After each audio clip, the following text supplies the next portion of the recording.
The $1 million yoga pants heist. A man walks into a store. He picks up a single item, maybe a jacket, maybe a pair of leggings, and walks calmly to the register. He pays. He's polite. He's forgettable. But he's not alone. Behind him, two other people are quietly working and stuffing thousands of dollars of merchandise into their clothing, waiting for the perfect moment to walk out the door. This isn't a heist movie. This is a real case out of Minnesota. And by the time investigators were done counting, the total came to nearly $1 million in stolen goods, all from one of the most recognizable retail brands in America, Lululemon.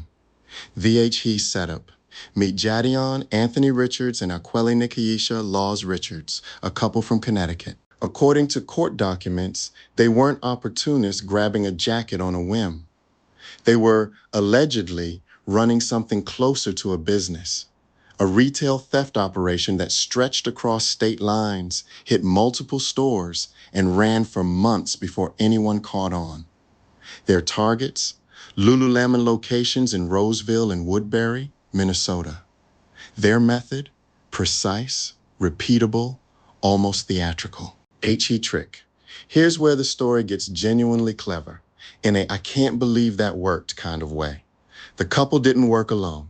A third person, never publicly identified, joined them on these runs. And together, the three had built something like a script. Step 1. Richards would pick out one item, something he actually intended to buy. Step 2. While he was doing that, his accomplices would be quietly loading up on merchandise, tucking it into clothing, bags, whatever would hide it. Step 3. And this is the genius part. They'd all walk toward the exit together. When the theft sensor at the door inevitably beeped, Richards would react first.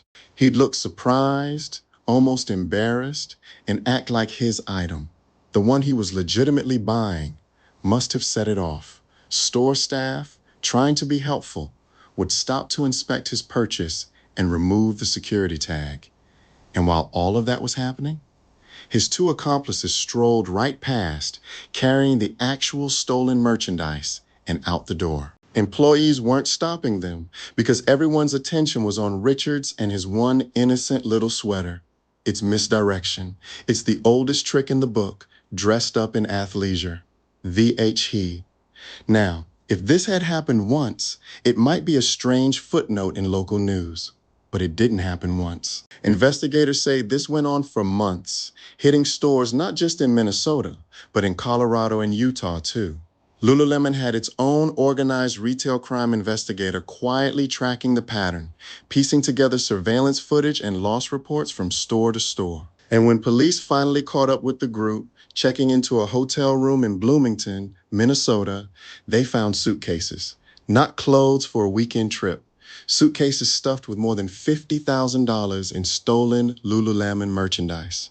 But that was just what they found in one room on one night. According to court documents, once investigators added up everything tied to this group across every location, the total loss to the company was close to $1 million. Let that sink in for a second.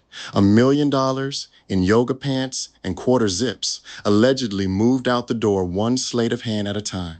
VHE cash ute. So what do you do with $1 million in stolen athletic wear? You can't exactly list it all online without raising eyebrows.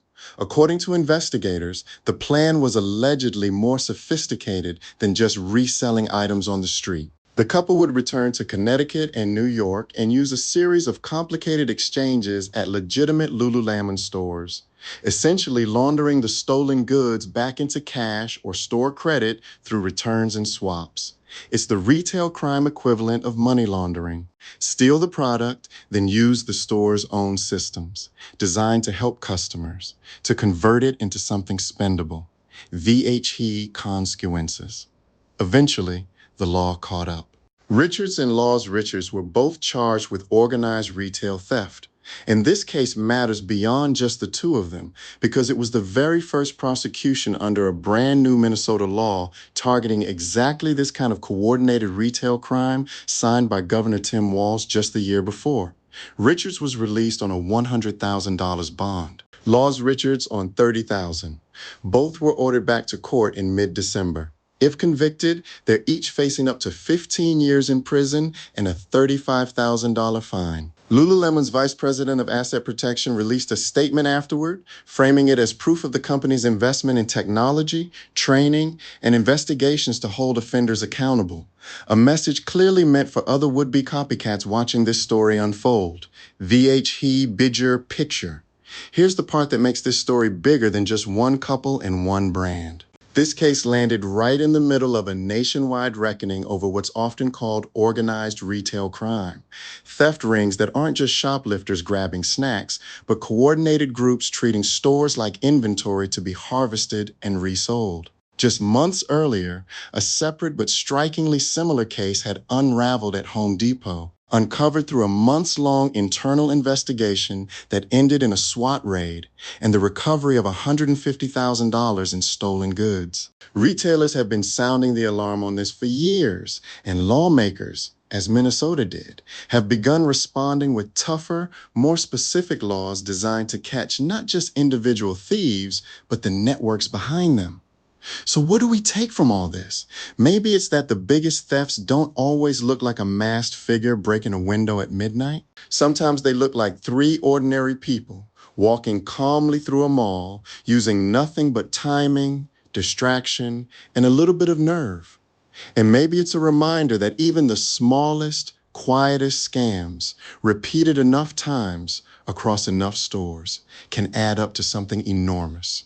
A single alarm beep, a moment of misdirection, and nearly $1 million walked right out the door.